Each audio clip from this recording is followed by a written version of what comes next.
Bonjour Yann Manoc. Bonjour. Vous abandonnez le thriller, Yerul Delger, c'est fini, vous vous lancez dans le roman jeunesse?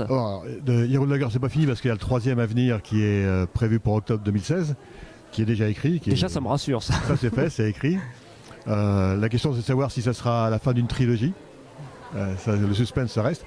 Non, j'ai édité un roman pour la jeunesse qui s'appelle Tarko, qui est en fait un roman que j'ai écrit et publié avant Yerul Delger, et sous le pseudo de Paul Égard, Oui. et qui avait obtenu le prix Gulli du meilleur roman en 2012, mais dont j'ai récupéré les droits et que je réédite d'une façon différente. C'est-à-dire que je l'ai découpé en deux pour en faire 2 volumes, et j'ai écrit le troisième. Donc ça va faire une trilogie pour la jeunesse. Alors 2 mots sur ce personnage de Tarko. Qui c'est? À qui s'adresse ce type de roman? Tarko, c'est un anti-héros, c'est un gamin qui a une douzaine d'années, et il a une sœur très casse-cou, j'allais dire aussi très casse-couille, si on peut le dire comme ça. On peut.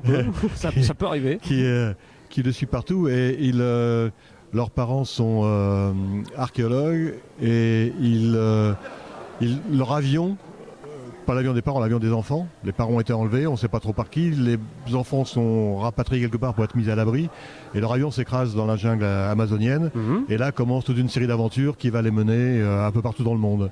C'est un roman genre picaresque. C'est dans la lignée c'est prétentieux, mais les 5 sous de la Varenne, les enfants du capitaine Grant, enfin ce genre de grande aventure picaresque. Très vernien aussi, voilà. Oui, très vernien. Alors ça s'adresse à quelle tranche d'âge à peu près? Ça a été primé par des enfants de 9 à 11 ans. Oui. Mais ce qui était intéressant, c'est que le prix Gulli c'est organisé par 10 familles dans toute la France, et il fait que les enfants et toute la famille se mettent d'accord sur le même bouquin. Ah oui. Donc il a été choisi entre guillemets par des enfants de 9 à 11 ans, par leurs aînés et par leurs parents. Je vois qu'il y a marqué 1 devant le titre, oui, donc l'homme à l'œil de diamant, ça veut dire qu'il y en aura 2, 3, 4. Alors, il va y en avoir 3, une sortie assez rapprochée. Donc celui-ci sort là cette semaine, donc début avril.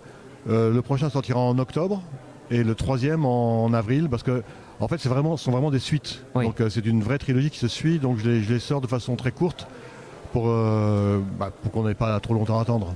Super, on va guetter ça avec beaucoup d'attention, et peut-être aussi un mot sur le prochain Yerul Delger.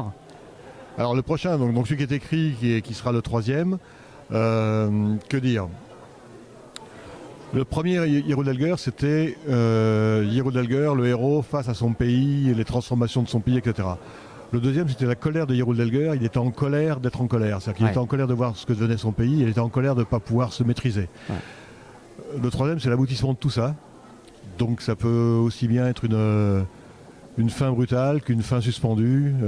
Moi je la connais la fin, mais je ne le dirai pas.